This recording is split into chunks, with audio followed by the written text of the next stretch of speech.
play clean. Sometimes my daughter tunes in. Thank you. That's all I wanted to say. Awesome. What's up, what's up? Welcome to another episode of All Over Voiceover with Kiff VH. I'm your host, Kiff VH, and welcome back to the show. In me. That is not true. With me. With me in studio, the lovely, the talented Candi Milo. Woo! I am so happy to have you in the studio today. Thank I you am so much. happy to be here, man. I love this. I met you, I think once before. We were over at CSD and we did an audition together for a commercial or something.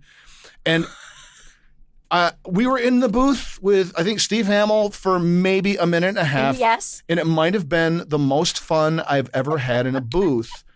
You just were, it was just so fun. Your energy is great and you're... Thank you. Thank you. That's like a really cool shout out. Awesome. I have a lot of fun because otherwise, what's the point? Yeah. Like we could go get law degrees and be miserable. That's exactly and just right. go with tight suits and weird dresses. And why would we do that? Why would we do that? Why would we do that? We just don't. Let's just be loud, fast, and funny. How did you discover that you were loud, fast, and funny? Where'd you? Well, my dad, if he were alive, he'd be 100. I have much older brothers and sisters. He was a stand-up and a vaudevillian kind of a guy. He did singing and stand-up with the USO with Bob Hope. Oh, wow. Kind of a 30s, 40s, and 50s. Okay. Kind of a child actor. And I did a lot of theater as a kid, and I just never booked the ingenue.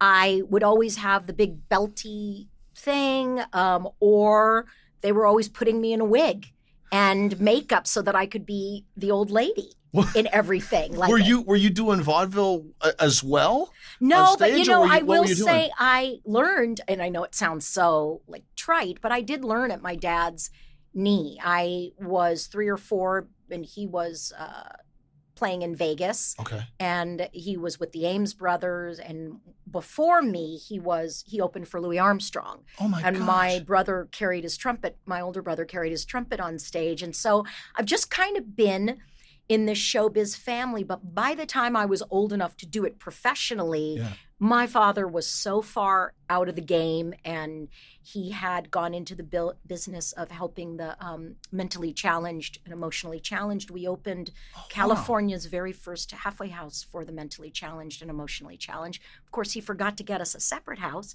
So for the first couple of years, we lived with everybody. Yeah. And it sort of, it changed me forever. Yeah. But it didn't scare me. And it did scar me, but it didn't horribly disfigurely scar me. It beautifully scarred me to have this worldview, and I knew what I wanted to do with my life because I was given such gifts to not have to go through life trying to remember what bus to come home on. Yeah. Man, that's something that's very, very deep. Can I share with you, my grandfather was the chaplain at a mental institution for the whole of his career in Grand Rapids, Michigan, this mental institution called Pine Rest Christian Hospital. Oh, my Lanta. So my parents both worked there for their entire careers. My mom ran the switchboard. My first job. Oh my God, we're just high-fiving across the table. Oh my first job was I worked in the kitchen there, and then worked on the units and was a mental health worker. Yeah. And then worked all throughout Grand Rapids for a company called Hope Network doing job coaching. So it was integrating folks from a sheltered workshop into working in the private sector. I just think it's amazing. And I will tell you, when sometimes I hear people say, Goodwill takes a lot of money, don't bring your donations there. I always say Goodwill for many, many, many, many, many decades trained the mentally impaired to actually work. So they forever and a day get all of my donations. And don't you feel, Kiff, that it has scarred you for the better? It's changed your life and your perspective. And I do think that having an ability to do art comes from knowing how lucky and how blessed we are. That's right. That we don't have the challenges that other people do. Well, you know, I think it also builds your sense of empathy and awareness, Yes. and a sense of equality Yeah. of like, you know, there but for Yes. some synapse or some protein not emerging at some point during the pregnancy is the difference between me and this person, And that's it. and that's it. And that is it. And so, and so their ability to process and or remember and or speak and or walk Yeah. is they are still somebody's kid. They are still somebody's kid. We are, and I think that empathy and being able to put yourself in another's shoes. Yeah. And I know it sounds very trite, but hear me out. It's why we can create character. Yes. It's why when somebody goes, "Oh, do you do those voices?" And I was like, "No, I never mock anybody that lived with me. Never." Yeah. But I know how to step in, and I've seen a side that probably nobody but the very few of us have ever seen Yeah. in life. That we know what it's like. We were privileged to see differently enabled Right. people, and you can create art out of that. You just can. Absolutely. I agree. And it's telling the truth of that story. It is. And that's our calling as an actor, you know, is to embody these characters and to tell the truth of the story for the fullness of the experience. Right. I had a great run. I did a show at the Gary Marshall Theater. I did Funny Thing Happened on the Way to the Forum. Oh, that's right. This was recently. Recently, we finished it January 1. And I was working with a wonderful cast member named Shamika Ben, who said so eloquently, everybody's story needs to be told. And I really do believe that on that level, that is what Frances McDormand was saying when she was talking about the inclusion rider, which everybody just thought was women's fists raised in the air. It's like, no, there are so many people to tell their stories, and you can't tell it for them. Right. Everybody has to be able to tell their point of view and their story, and or to be represented. And I think that's what that is. And I really think that the pliable and the sense of humor that I have and things that I don't think are funny come from my childhood. That's great. Wow. That's so fascinating. Wow. Okay, so we have to go have coffee. I'm Yes, just we telling you, we have to go have coffee. Absolutely. We totally do. We totally do. There's just so many gifts from that sense of having that bedrock of empathy in your life early on. And throughout. And being taught by parents that are doing the action that you can see. Yes. You can watch what they do, and I watched, sometimes I kid around, and it's a kind of a crass way of saying when somebody asks me for money, I always say, no, I gave at the childhood. Sorry. I gave and gave for 18 years. I gave and gave and gave and gave. That's right. But it's really, it's certain things rub me the wrong way. I hear things other people don't hear. I immediately, and I know you do too, if there is an accident, I immediately run in. Mm-hmm. That is what you do when you are a caretaker bee. It's what we do, and it's crazy, but it's so wild. I mean, it manifests itself in different ways. Like the two brothers who are maybe 2 years. There's a pair of twins who are 2 years behind me, and they're both EMTs and volunteer firemen. Right. And they work in schools, but it's also like they still carry their beepers for that very reason. And it's put all five of us in the service profession. Service. It was. I mean, that's been one of the biggest surprises about this career to me. I think when I first started it, and people would talk about the way the acting profession is perceived as this sort of place for narcissists to go get their support. Yes. And it can be that, yes. but if you come at it, I do feel this sense, and my wife is very much this way, and hearing from you too, I feel like I see this as much more as a service. We're in service of the story. We're in service of the soul. We're in service of voices that don't have a voice. Right. And we are not, listen, if you could do anything else, wouldn't you?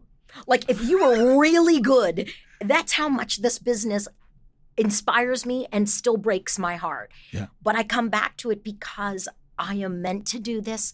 I am supposed to do this. Yeah. I don't know how to run a cash register. I suppose I could learn. I don't know. I don't fold clothes really well, but I suppose I could learn.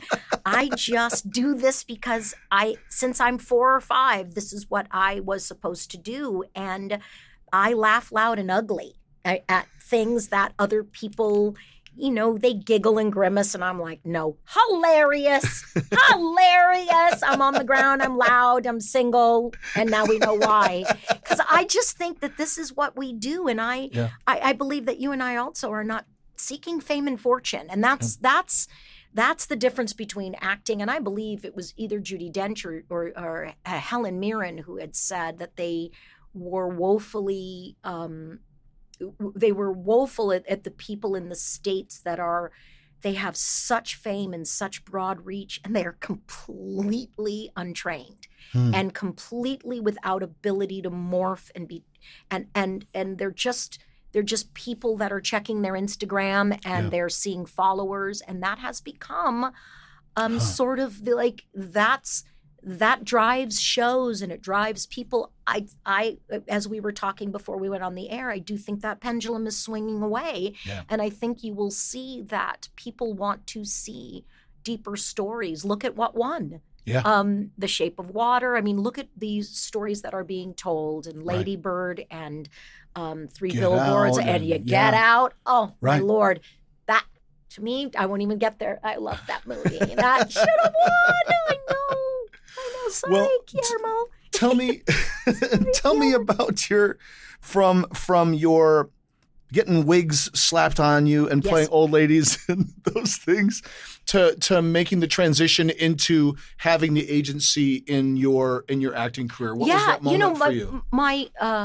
I had come to Los Angeles very young. I had skipped a couple of grades. Were you from LA? Where did you go? No, I grew up in Northern California in San Jose. Okay. And I went to school up there, did a lot of San Jose Children's Music Theater. Uh-huh. It was kind of a heady place. It was just really rich with a lot of talent. And I got a taste of LA because I auditioned for the first national tour of Annie down here in Los Angeles. But they had come to see us in a show in San Jose at Children's Music Theater and picked like 6 of us to come down. The producers for the... Yes, Martin Sharnon and Charles Strauss. Wow.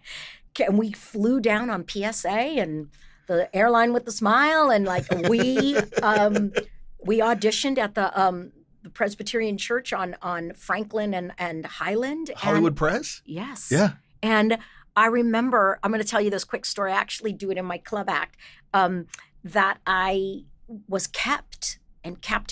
Now, 3 of us from that audition got in, and they did the first national tour, and I didn't because I was very dark. And as my father liked to say, you look Italian. Italians don't give up their kids. And I was like, you need to sit away from me and leave me. So my dad, who's like completely jaded, is who brings me, not my mother, who's like, if one door closes and another door doesn't open, go through the window. You're young. It won't be breaking and entering. So I was like, not my mother, my father. So this little girl, and they keep me because I tap. So, and I tapped. I mean, I really tapped. And so this little girl walks in. She was 10, but she looked 5, and she's waving. My dad said, don't wave at her. She's the enemy. And I'm like, oh, you need to sit away from me. So we're all singing, happy birthday to you. And we were going higher and higher. They wanted to see how high you can belt. This little girl walks in, and all of a sudden we hear, it's a hard knock life. And my dad looks at me and goes, you better hope she doesn't tap. Like 3 seconds later, you hear, my dad goes, let's go. And I'm like, oh my God. But what made me stay in show business was either Martin Sharnon or Charles Strauss looked out the door. And when he opened the door, my dad, and he said, Candi, my dad goes, you're done. And like he looked at him and he said, you are finished here, but don't give up. Look at how far you made it. Don't let this throw you. And you should be doing this, and your show is coming. And here's my dad walking out. Yeah. And I just thought, I heard that the whole way home. Your show is coming. So cut to me moving to Los Angeles, did a bunch of crazy stuff, sang on cruise ships, was always doing stuff with my voice. And a friend of mine who was in casting, Dory Zuckerman, I was singing at this nightclub, and she brought a guy from William Morris. And all I ever wanted to be was a backup singer, because I thought that was like the coolest job ever. Not too much dancing. It was all good. Not a lot of exercise. It was something I wanted. And she brought an agent from William Morris, and he couldn't sign me, but he helped me. And then during the AIDS crisis, he passed away, and I sang at his memorial. And his assistant had become the head of the department that Aaron had been a part of, and she handed me her card and said, we want to take you on. Aaron loved you. And I thought, oh my gosh. And then I looked at the card and it said voiceover, and I tore it up. And I was like, you think that I just sang like a voiceover? I thought you were going to get me a backup. So I didn't do it in front of her, but I started to cry. I'm like, cartoon voices? I don't want to do voiceover. It's where artists go to die. I don't want to do this. And she looked me up the next day in a phone book and called me and said, we never heard from you. Walk down the street. I called Dory. Dory said you took the card. I was living in a teeny apartment in Beverly Hills. I walked down and took a meeting, and I went into the booth, and honest, my hand to God, Kiff, I booked everything that I auditioned for. Oh my God. It was just fast, everything that I had been doing on stage, and I had been studying with LA Connection, and I was singing, and I was doing nightclub work, and I was doing extra work, and I had done Christmas in Los Angeles with the Rockettes, and I had just done the first national tour of Dreamgirls, but I didn't know what I wanted to be. I was getting up at the Comedy Store, doing poignant comedy, making them think. And I remember Mitzi Shore telling them, make them drink. Don't make them think. Make them drink. And I remember the first night I went up, somebody interrupted me and I walked off the stage. I was like, I worked too hard for you to this is not a duo. Don't talk to me. And I was probably not for me. And that was it. The rest was history. And I got into animation when Tiny Toons came around, and they gave me, and I still wasn't signed. They didn't sign, William Morris didn't sign me. I was with them for 16 years. They didn't sign me for the first 4. And then Tiny Toons came around in 88 or 89, and I was cast by Steven Spielberg. And when I left, he looked out the door, and I was like, oh my God, I didn't know he was in there. And he said, you should do this. And the last person who told me I should do something was right. So when he said, you should do this, and then I got really into it. And the Tiny Toons, I did the Little Bird Sweetie. And it really opened doors, but I was in a room with 1,000% pros like Tress MacNeille and Maurice LaMarche and Frank Welker and Don Messick and Cree Summer. And I remember sitting near Frank Welker, and he showed me how to separate my pages and how to move it over silently and how to not let the big wigs in the room throw me. And he said, you're brand new in here. They're going to try to intimidate you, and just keep your nose to the grindstone. He also told me to take the cover page of every script I do so that I knew what the title was. And the show number, so that I could, if I ever didn't get paid, I'd know what show I was on. It was the greatest thing. And that was it. And then I had a dry run. I did 3 years, boom, boom, boom, Dink the Dinosaur and Bobby's World. And I was like the new kid. And then it went away. I had tested for Mad TV and Saturday Night Live a couple of times. No luck. Doing my poignant characters. Well, why were you choosing in your prep for both Saturday Night Live, Mad TV? Were you doing your poignant stuff? Did you have a separation between your animations, sort of Wild and Woolly? Yeah, I used, and it's interesting because of our background. There is somebody that I did stock in a lot of shows that on animation that was the teacher from Cow and Chicken, or is this kind of her voice sounded like that? Cow, chicken.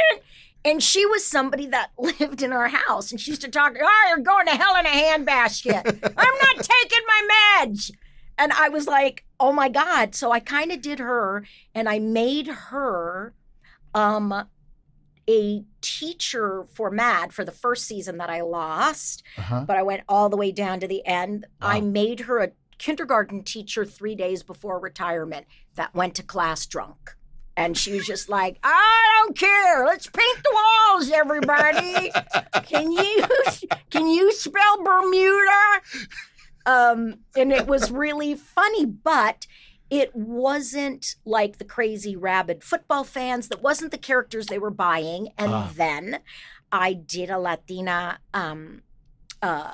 girl, a woman that cleaned at night. And then she kept trying to audition for the producers. So I was trying to get them to go with breaking the fourth wall and have the producers and the writers of Mad TV and her being the cleaning woman. And she had a hearing aid which was in the shape of a larger ear, because she thought it wouldn't look good. And she sang. And so she sang parodies. And they were like, what else you got? I was like, okay. Then I have sort of a gum chewing. And I think what they came back with was twofold. I think two brown and two Gilda, which was interesting. What? To get two Gilda. Too much of that. You know, everybody else did these bigger, and she did these really whacked out sort of side characters. She didn't do she wasn't one of the guys. Hers were the crazy Emily Latellas, and that's what I did, because back then there was no equal rights. I would have been doing side characters, except Mad was so progressive. Yes. That they really wanted you to branch out and do characters where the guys could be second rate in it. So it was interesting. And I just carried forward things that I was doing in animation that would make people roll in animation. And on camera, they couldn't figure out what I was and who I was and what I was representing. And I just kept saying, what does it matter? Isn't it a great character? And no, it was very, who are you? And, you know, what's your background? And I was like, not going to answer. I was born in America. I'm American. Yeah. If I'm willing to do this and take the heat for it, let me do it.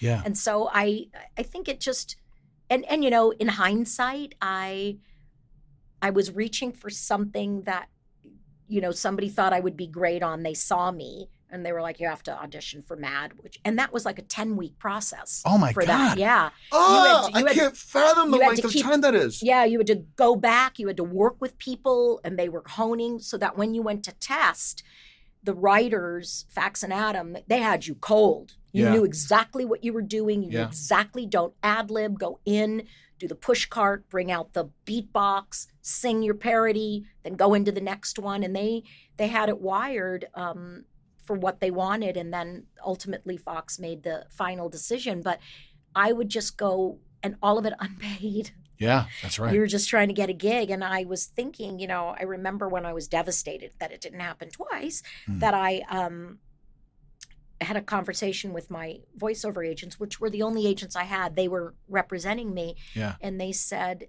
you know, imagine putting that 10 weeks worth of work into your characters for VO and being paid. And that's when I really committed. So it was really like mid-90s that I really committed to voiceover. And it's been a kind of an amazing thing.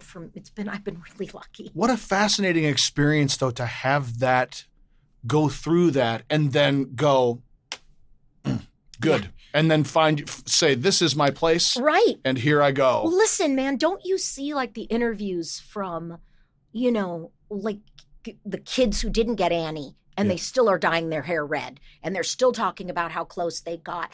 I think that's where we get stuck. Yes. So was I going to get stuck at Annie? Was I going to get stuck at Mad TV? No, I ended up being such good friends with Fax and Adam that they put me on this animated series, and they were like, dude, this is what, and did all my characters from my audition for their show. The show was called Gary and Mike.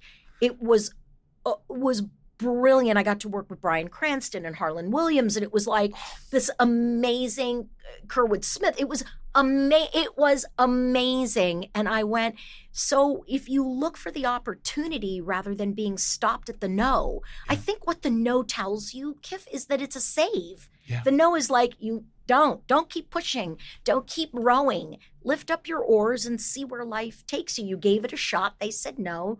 What did you learn? Oh, that other person that they got rid of before me, that was a good character too. I might have to lift a little of that. And, it's been great. But I do love voiceover, and I love character work. And I think it's really important. Yes, with today's like video games and these sort of reality and easier, softer, where you're having more on-camera actors just kind of play themselves. My style is still very Looney Tunes and bigger than life, but I do believe that I can't change me. Yeah. So it'll come back around again, because the world is round, man. Yes, it is. All just keeps coming back, and it may not be for a while. And dude, I will find something else to do. And then when I'm back in style, I'll be as old as Betty White, and it'll be fabulous. And then I'll be like in diapers, and somebody will carry me in the room, and I'll just be fine with that. I'll be fine. Sipping water. Sip some water. That's marvelous.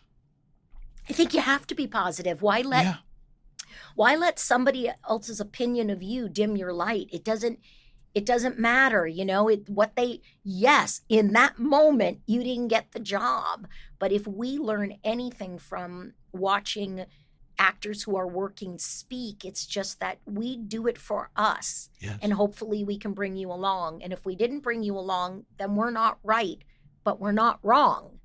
We're just not right. I keep saying that a lot, that I don't believe this is a town of rejection. Agreed. This is a town where you don't necessarily get selected all the time. Dude. If there's a bowl of Jolly Ranchers and I select the green apple over the grape, I didn't reject the grape. Right. I selected green apple, and grape is awesome, and I might want grape a little bit later on. But if grape goes, what's wrong with grape?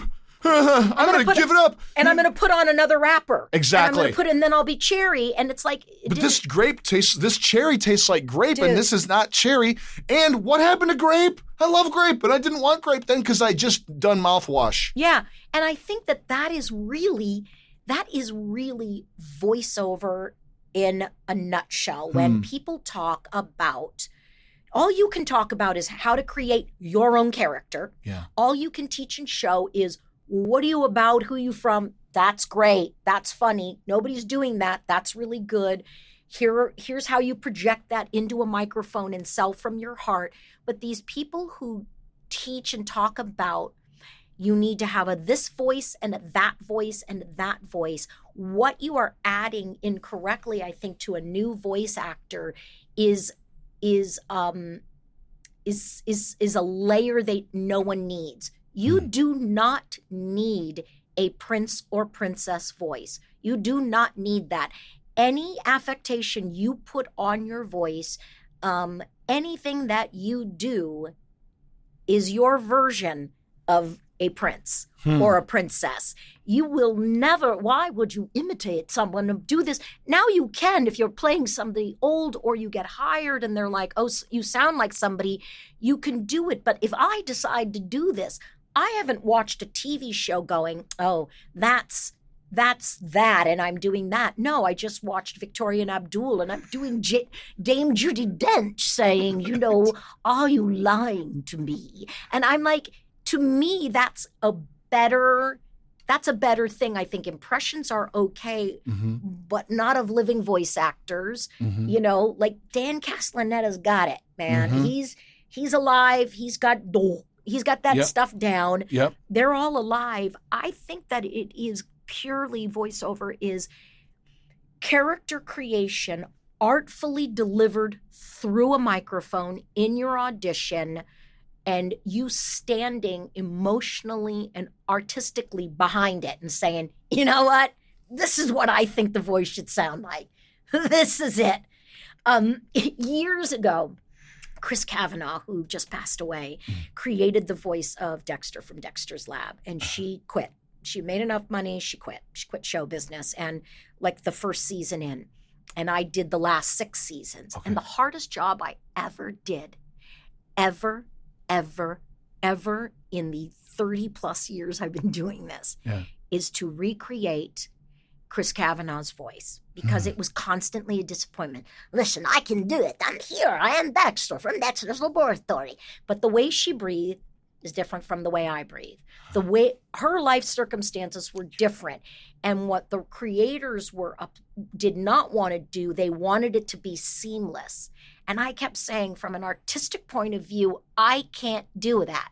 I can do her voice, but I have a completely different sense of humor that I think is just as funny. Yeah. We used to be friends. I get what she can do. Yeah. We used to have agents together. We used to be friends and go out on the same calls. And she was talking like this, and it was really, and I could do it, and I sounded just like her. But I can't do the pauses that she's doing because she had different thoughts. And making different choices in her head. And I said, yes, reward for me was that it opened doors for me to say, oh my God, Candi did a great job. She's reliable. She's in the room.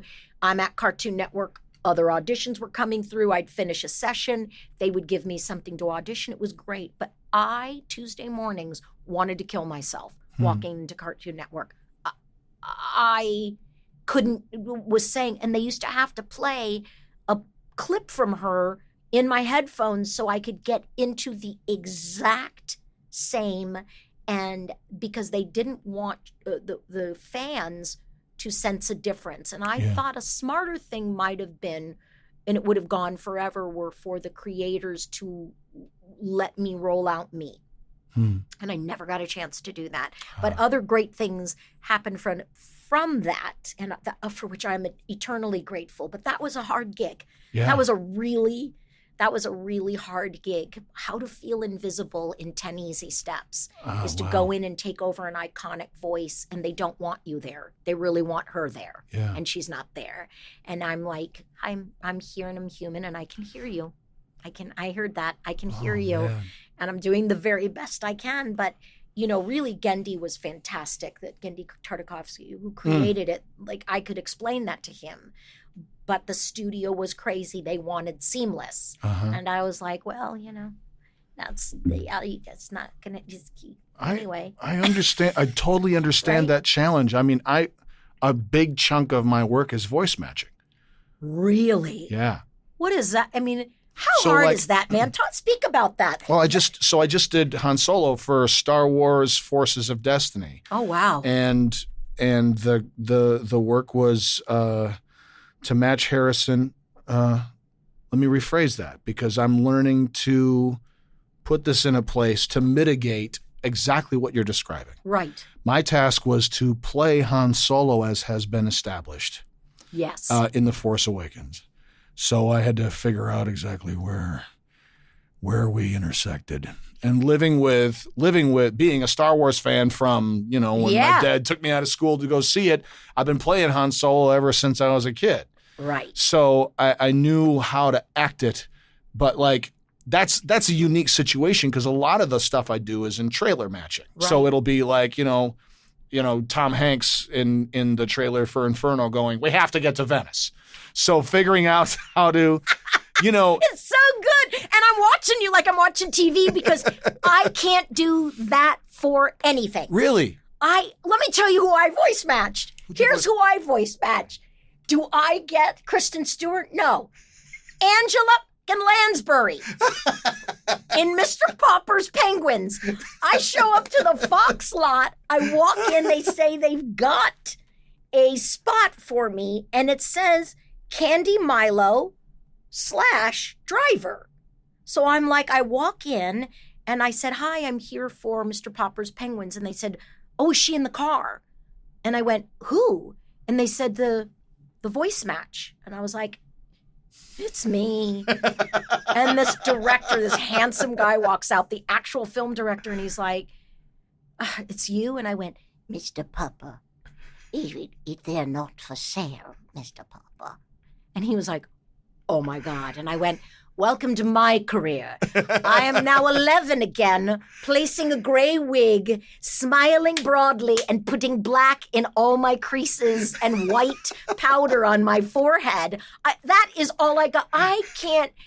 like somebody said, there was something Julia Roberts did. And you know how it happens is that in their contracts, all pickups and ADR is free, pending actor availability. Because that's why they make so much money. Well, guess what their agents say? They're never available. So I went in and did it, and there was something that I forget Julia Roberts did. And I was with CESD at the time, and I remember Patty, God love her, sending me this going, this is right in your wheelhouse. You actually sound like Julia Roberts. I listened to that thing so many times that you know what I did, Kiff? I recorded Julia Roberts doing it. I recorded the clip and sent it in. And Pat was like, Candi? And I said, what? And she was like, is this the clip that we sent you that you put your name on? Candi Milo as whatever the character was. And then I just played the sample and sent it in. And she was like, you can actually hear this before it starts. And I was like, because I record on cheap stuff, but I want you to know I stink at it, and I don't know what it is because I want to act it. It's fun. And they want a match, and I don't know. And I do think you can train yourself to do it, but I think. Do you really? Should I take your class? I need to do another class about it. We did a class about it. One of my students. I'm serious. Like I done my intro to VO class, and then my students were all like, "We want more. We want more from you." So I did. Do it, and I will take your class. Okay, but you cannot keep me quiet. I don't have to keep you. It's not my job to keep you quiet. My job is to get you to sound like Julia Roberts and not send the sample back. But like, so like this one student of mine came into class and was like, I feel great in voiceover, but I can't do what you do, and I want to figure out how to do that. And I was like, great. Well, let's listen to you read. We'll do a piece of just kind of neutral copy. I don't know, like a piece of, ad copy for Listerine or whatever. Just not even something with so much sales on it, just a neutral piece. So we had the whole class listen to it, and we played it back through the speaker as he read. And I was like, okay, everybody, who do you hear? You guys watch TV, you watch movies. Who's a close match? Smart. Someone goes, Chris Pine. Chris Pine's not too far. And then, so Jai was like, Chris Pine. He's like, I'm of Indian descent. I can't do Chris Pine. I was like, why can't you do Chris Pine? Why don't you work on that? Right. So week after week, he'd come in and get closer and closer. And he just spent all this time listening to him. Then he comes into class. He's literally bouncing off the wall. He's just like, I found him. I found my Chris Pine. So then he starts doing it. And the whole classroom goes up for grabs because we can't believe what we're hearing him do. Right. And then he's like, okay, now I got to try to get Chris Pratt. So like that's it. Is like just figuring out. I took a workshop with Fraley about this, Barbara Harris, Pat Fraley workshop. And Fraley's point that really stuck with me was like, look, if you're a man, let me see if I can find my Pat Fraley voice. Hi, this is Pat Fraley. There it is. Yes. If you're a man and you're in your mid 40s, you can probably get most men in their 40s at about 80%. The mouth work is what's different. Their phrasing, exactly all the things you were talking about what had been established for Dexter, the same kind of things. And then listening for those breaks, those pauses, and the intention behind it. So like some guys really, really, I cannot for the life of me get Ryan Reynolds. Oh. Ryan Reynolds is really hard for me to match, and I don't know why. It's like it should be all there, but a lot of it is like even in there, like I can do it for maybe like a moment and then it disappears. Yeah, and I wonder, it's that interesting thing of letting go of the aspect of how you would do it, performance, and then trying to figure out the mouth, because I had a big tell in my talking about Dexter that Chrissy had an accent. And she talked like that. She had this really slight accent. So before you did Dexter, you had to get in her voice, you had to do this accent, and then you put on Russian on top of it. Because people would say, is it Russian? Is it French? It sounds kind of country. And I was like, Chrissy spoke with an accent. And then Candi was talking to her, and Candi is Russian. Candi, when he talks to you, he sounds like this. It's like talks like that. So she would have her accent, then she would then talk like that. And then we were talking about, and that's where the French came in, because it was actually, and I was like, to do that, but because we're actors and not mimics. Yeah. And impressionists, like that's how Frank Welker started. He was an impressionist. We've talked about this going back to stand-up and comedy and character creation, his gift, the Mescamins, this is that, this mimicry is, and we are mimicking something else because of our backgrounds. And I'm with you on that. You have to let go and suspend disbelief and just listen to the breathing, listen to the nasal. And I remember getting really close to Carrie Fisher for the Princess Leia, and I went over it and over it and over it. Oh, I remember playing hear that it in your voice, and I remember saying, "Captain, was getting down in there and getting down in there," and just she was older and she had this, and I got so close that I was really excited. And I remember when they were doing, I think it was Star Wars Rebel, and they really wanted this Carrie Fisher sound. Yeah. And I just remember telling my agents, I don't know what else to do. And they gave me your Jolly Ranchers thing. It just wasn't you. This time doesn't mean that you didn't and something else will come along. Yeah. But I just think it's a big deal. Also, when I think young people and all people should be watching these movies that are out now. See who's working, because they are not going to be able to do their ADR. They just won't. They will, because it's free. Yep. The only one who does all her own ADR is Demi Moore. Really? Because she never wanted anybody to do her voice. That's great. Isn't that interesting? She would make herself available, but like when they were talking about pickups and Mark Wahlberg got money and Michelle Williams didn't, I was like, that is really standard. Mark Wahlberg just thought to put it in that he won't come in and do anything because he doesn't want to do it. So if he made it really expensive, you wouldn't do it. Michelle Williams, they tweaked her because they could. And I was saying, normally it would be somebody that could do Michelle Williams. And I think it's for young people and for new people starting out, this voice matching is great. Try to see what movies are out, and can you sound like Taraji? Can you sound like Viola? Can you sound like Meryl? Right. These are films. Now these actors are all gonna work. Can you sound like Laurie Metcalf? Can you sound like, Saoirse Ronan? Can you sound like these people? These are the next generation of people that are going to work and won't do it for free. And your Sean Connery and your Jack Nicholson and your, and your Cher impressions are great fun at parties. And on Saturday morning animation. And on Saturday. For a little character in the back. Yeah. But not in reality, and not on cartoon shows as main characters. And I think you'd be shocked how many people come in with impressions of Dan Castellaneta and Robin Williams, and it's crazy. What do you think? What is that? Because that's the perception. Do you think that people think that this is how you break in, is by doing big crazy voices, or what do you see as a? What do you think? What do you hear when kids say? What do you? And it's never corrected. So let's go back 10 or 15 years when I would do, like Young Actor Theater Camp or something, or I've always been going to high schools and talking about voiceover. And what did I hear 9 times out of 10? I can do Lilo from Lilo and Stitch. I've always wanted to do cartoon voices. I can do Lilo. I can do, the last time I taught was I can do Rick of Rick and Morty. And I'm like, okay, I don't know why you're watching it at 9, but okay. Right. And no one corrects them and says, that's great. You can't get a job doing that.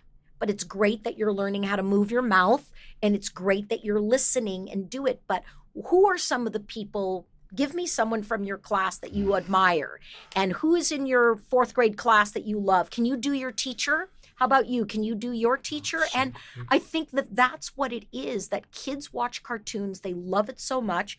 If they can make mouth noises, they do these, they imitate. Yeah. And, that's why for so many years, the first year of Idol, it was really hard for me to watch. I have a really good friend who produces and plays on the show, and it was hard for me to watch because you had baby, baby, because that was the sound. Right. And everybody went on trying to sing like Britney. And you're like, I want somebody to come in and bust loose. And that's why your Fantasias wins. And look at Jennifer Hudson killing the game. They just were themselves. They knew They had to be the greatest version of themselves. But, you know, I think that it's not corrected. And then we have this new last generation growing up in social media where everything is simply a reflection of likes. So you do something and 800 people like it. That's what you do. You set yourself on fire and you got 1 million views. Yeah. You are going to set yourself on fire. We have to retrain everybody to use social media only as a platform to reach out, but not as a platform to discover yourself, and especially not discover yourself as an actor. Wow. You can't, man. These kids are looking at, you know, people putting boobs on their foreheads in China, and this is like or Japan. Forgive me, I was trying to think of the girl, and I was like, I don't understand this, and eating Tide Pods, and you're like, you can't learn how to act from the internet. You just can't. The image in my head is that great Bugs Bunny Daffy Duck cartoon where Daffy dresses as a devil and drinks nitroglycerine and gunpowder. And, yes. You know? Yes. And girlfriends, hold on to your boyfriends. Yes. And it's that same thing of like Daffy's desire to get Bugs's adoration. He's prepared to explode himself for the sake of getting applause. And it's so funny. It's been following me around since the last time I did a meditation specifically on like, dude, just be yourself. Yourself is enough. It's truly enough. My daughter is at a restaurant. She's a manager, and she was hostessing one night, filling in, and somebody had to wait. And this guy walked up, and the girl's head is in her phone, and he said, we've been waiting. Do you know how many Instagram followers she has? And Gabby was like, my daughter was like, okay, I don't even know what to do with that. But she was like, no, I don't. How many does she have? And I was like, you think you can cut people in line because you have followers? Or are you threatening to jack up the restaurant because you didn't get in on time? Right. So that was interesting. I was doing a play, and somebody was writing a web series, and he was writing a character. I looked over his shoulder and I was like, oh my God, that's really hilarious. Forgive me for looking. Please write in a middle-aged woman that could be in the web series. And he said, how many followers do you have on Facebook? How many Twitter followers? And I was like, not very many. I'm kind of new at it. And this was many years ago. And he said, you should just buy them because I can't sell you in my show to anybody that wants to buy it unless you have. And I was like, yeah, but if I spend so many hours a day trying to get Twitter followers by, you know, then when do I have time to study my acting, to go to class tonight? This is weird. Don't you think you should put me in because I'm funny in this festival of one acts, these short 5-minute plays? I just thought it was really weird. And I don't know if he ever sold it, but I couldn't have been less interested on the planet. But yeah, that was literally a thing. But thank goodness that thing was like 4 years ago, 5 years ago. Because I think now we're going to have a little blowback. But I think, you know, I think I can feel it. I think we're all just so tired that at one point, and we're all trying to change the channel and we can't. And I think when enough people try to change the channel, things will change. But I think I only have 4,800 Twitter followers. Remember when they had that big purge? I was looking at some bigger names who had lost like 100,000 followers. I lost 2. I had 2 bots following me, 2 Russian bots. And I was like, okay.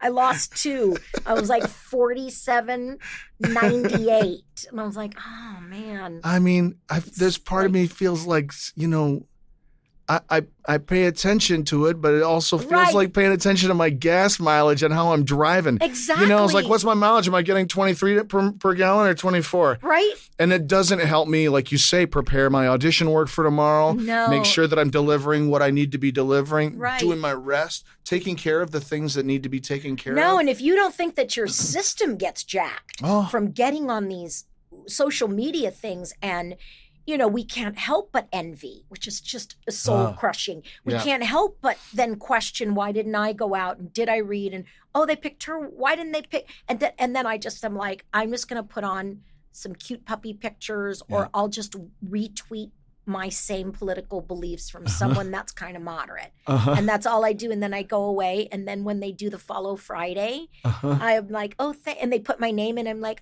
thanks. And thank you. And that's all I do. And then an hour goes by and I'm like, I just lost an hour of my life. Right. I will never get back. And if you want to follow me, it's great. I don't ever post anything groundbreaking. I do cartoon voices and I love it. And I want to keep working just if only to annoy people. And I think that ultimately is really all of the people that I follow, all I want from them is their authenticity. Right. And, and maybe their attention for a second. Like I remember still even growing up, I've had those celebrity hangout dreams is what I've named them. Like I have this dream where I'm hanging out in a Ford Mustang convertible with Bruce Willis for an afternoon. That's just driving so around. Weird. I have had a dream. I had a dream that Jerry Seinfeld left his wife for me. That's and awesome. I was like, I don't know why you did that. We've never actually met. But I would date you. I would so go out with you. But in my dream, I'm like, you left her for me? I can't. Thank you. That is so nice. And that was my big dream. And then I've had Tom Hanks dreams where we're on a movie set and I'm like watching him. Yeah. And all I want to do on the movie set is talk to him about Peter Scolari. Like, really? What happened to him? Like, he's done some good stuff, but you guys didn't bosom all the way buddies? You're just like half buddies? Were you 3/4 buddies? And because I do love Peter, that's who I had a crush on. I always thought Tom Hanks was really funny and great. Yeah. I had a crush on Peter Scolari, and I thought he was really great. And I was like, it's odd how life turns out. And I have dreams like that. But I did just have the Jerry Seinfeld dream, that is like the oddest thing to admit. What was that about? What did I see him on?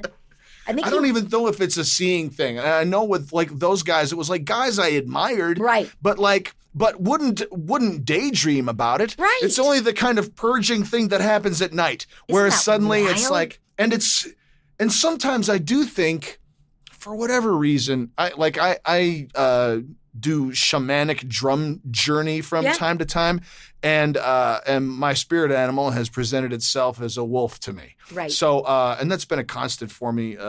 I've never talked about it on the show or dove right too deep, on, but man. why not? This is Come me. On, it's me. So there you go. It's you. So Candi, so a wolf is my spirit animal.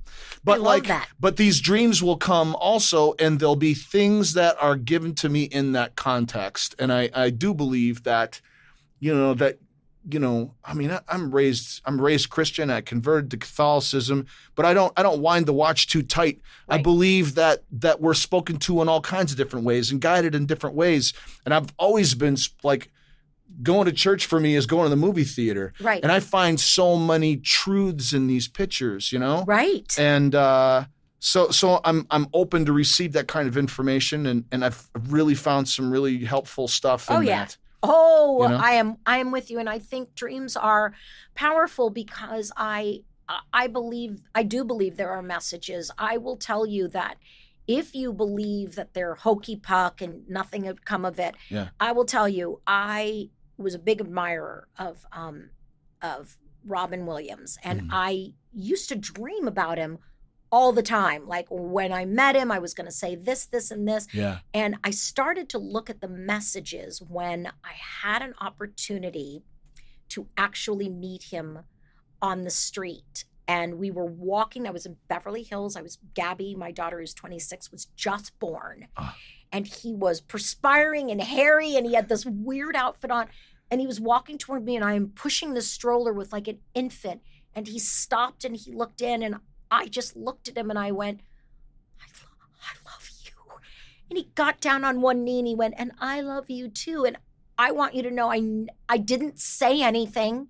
I completely froze. So all these people who were like, I'm not getting any messages. I don't need to do it. I would behave so differently if I met him. I was like, I didn't say anything to him except I barely squeaked out, I love you. I wanted to say, oh my God, I dream about you all the time. You're so amazing. And I grew up near San Francisco. I used to see you when I was a kid. My dad used to bring me. You used to play Finocchios after you finished. And I said nothing. And I thought, I've got to dream about Robin again so I can tell him what I would have said in my dream so I could talk to him. And it was like the weirdest thing that I thought, why isn't it all communication? Yeah. Somebody wisely told me, and then I heard it said in Harry Potter, is just because it's happening in your head doesn't mean it isn't real. Yeah. Because if it's happening to you, it is real. You're receiving it. Yeah, and that's your reality. And I know that sounds so esoteric and out there, but if we're looking at ways, Kiff, that we find our inspiration for characters, you cannot be narrow-minded and be an actor. You cannot be dogmatic or an ideologue and be a successful actor. You have to be open. You don't have to be all woojy and like outside, and you don't have to have a particular ideology or view. But I find that if you're open and you're not narrow-minded and you are just a better actor because you know how to listen and you know how to watch for signs and for cues. And if you're a little more rigid and you're only on this plane and you're only doing this thing, how can you see into someone's soul and their eyes and know how to respond? Right. How can you read on the page and know what the writer's really getting at and how you do that with just your voice in a cartoon? How do you have to be more open and a little more fearless, I believe. A little more fearless, a little more fierce, and not so judgy, like not so narrow, because there's no room for that. And I said I could never be in politics. Somebody said, oh, you should do it. Your voice is so fierce. And I'm like, I could never do it because I could never stick to one subject. I'd be like, oh, what a good idea. Oh, that's a good idea too. We should do that. And we're like, oh, you're on the other side.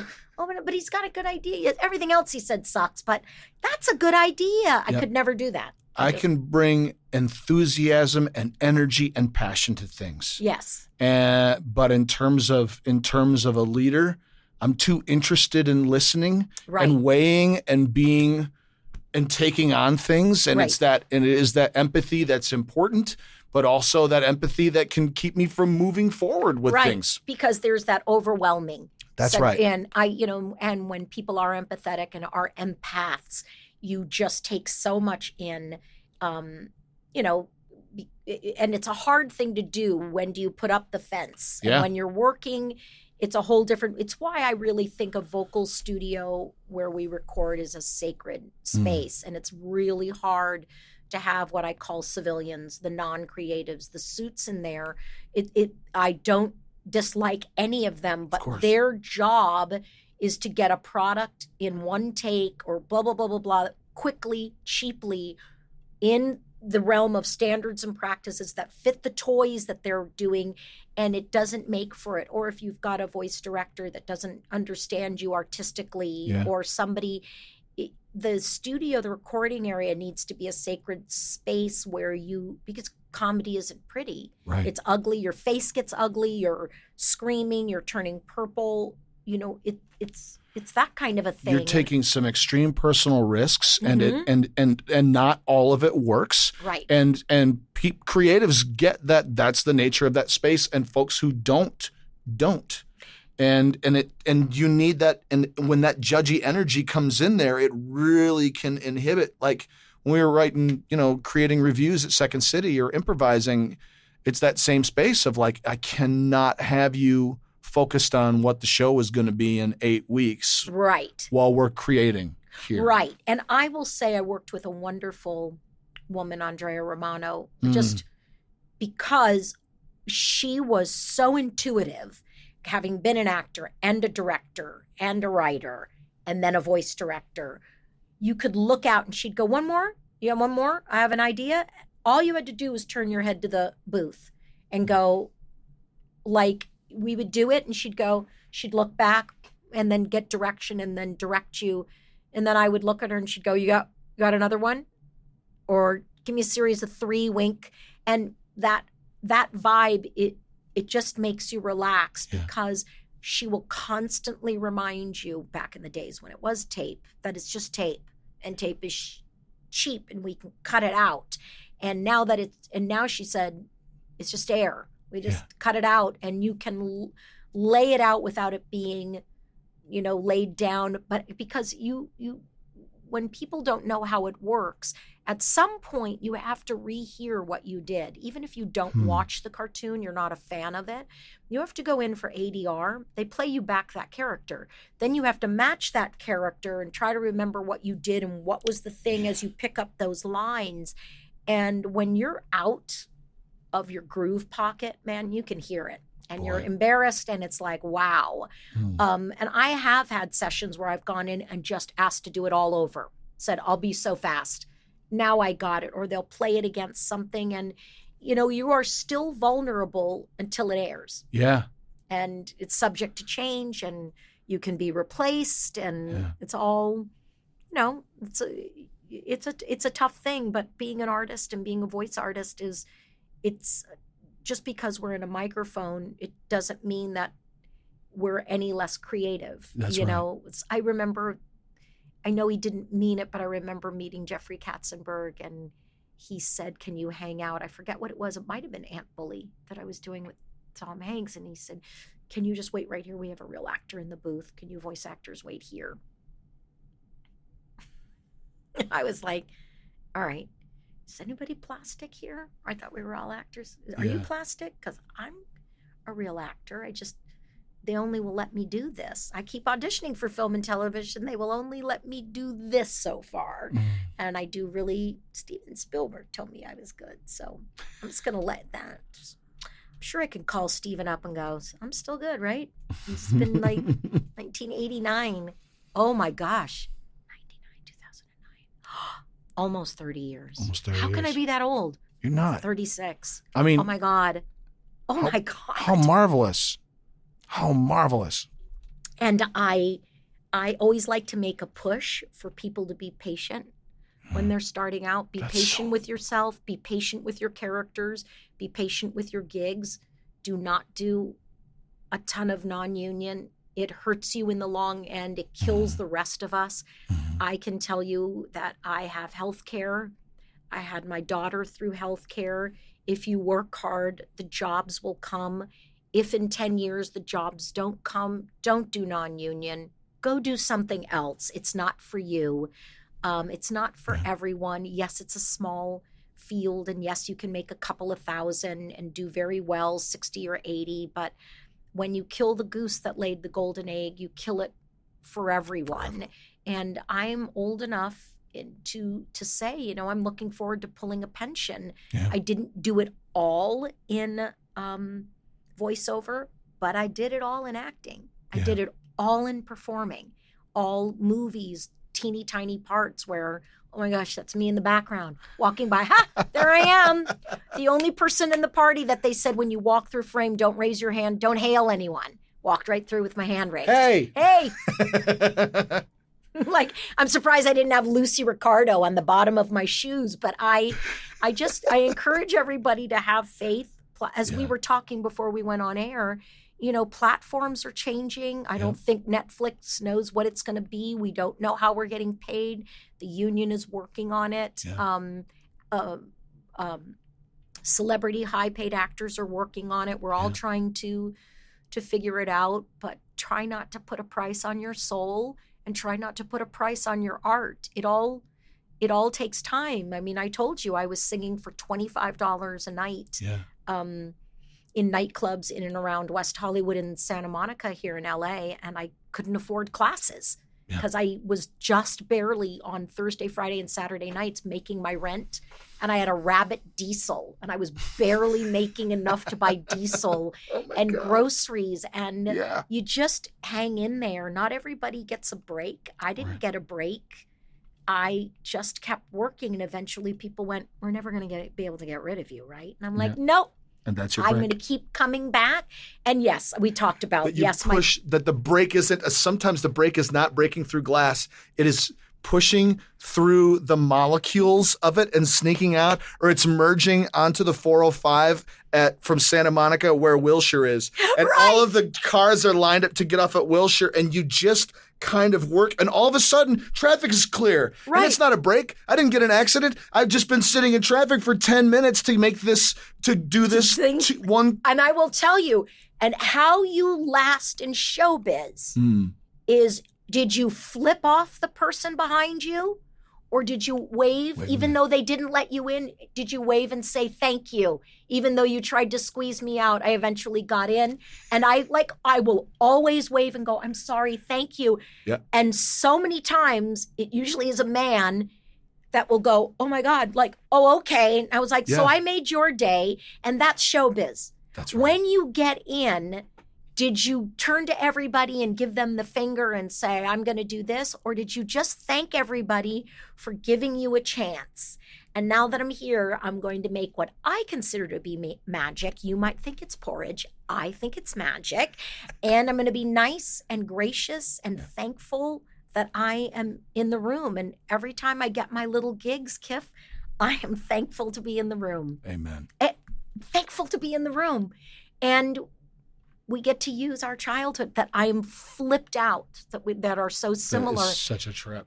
That is such a trip, but we're in the room. And every time we're in the room, we can thank the person behind that let us in. That's right. And wave and say thank you, even though they want to kill us. That's and right. It just takes all the tension away. And that's how you do 30 years in a really small sandbox, is you don't poop in it. I can't think of a better place to transition out. Yeah, we've reached our time. Candi, how can people find you on the social media platforms and add themselves to your numbers of your... I love this. I am on Instagram at Not Shy Milo, and I am on Twitter at Candi Milo, and Candi with an I. There is a parody fake account. Is there really? Yeah. Could you die? And I think that the L in Milo is a capital I. So that's how you can tell. But mine has my face and then an Astro Boy banner in the back.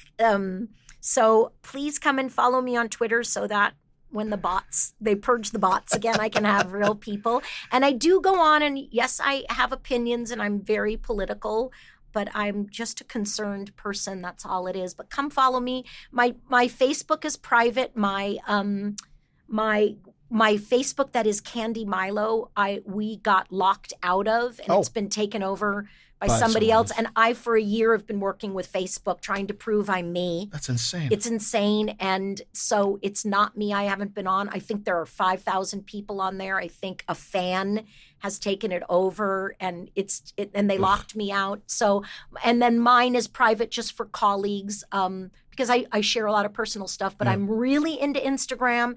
And I'm really into Twitter, but only nice people. That's awesome. And do you teach? Are you teaching this stuff too? I have not. I would like to. I would like to. I did it for a while, but I found that I was attracting, for whatever reason, bucket listers or actors that would take my course for 4 or 5 weeks where I talked about character creation and then hustle me for an agent endlessly so that we couldn't even be friends anymore. Where I would say, I can't get you an agent and I can't bring you to, and even if I do, they're not, I'm with a very small agency. I'm with Sandy Schnarr and Peter Verano at AVO, and we all work to keep the lights on. And I am not that kind of person where I can walk in with a lot of juice and go, hey, I just taught this guy, he's great.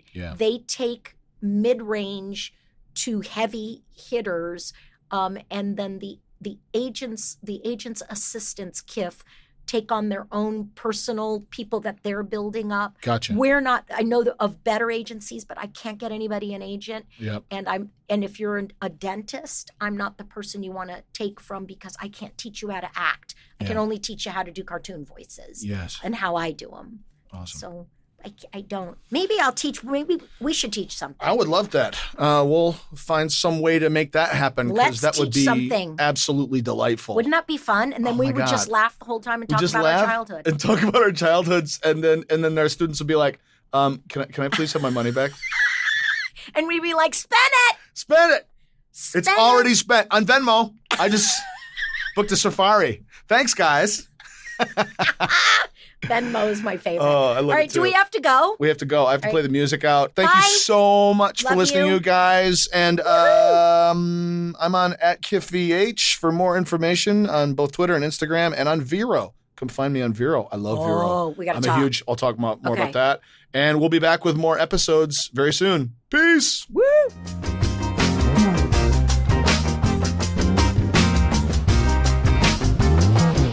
This has been All Over Voiceover with Kiff VH. For questions to be either answered on Twitter or on an upcoming cast, tweet to the show @AllOverVOKiff. Till next week, you get what you get and don't get upset. Claim victory and depart the field.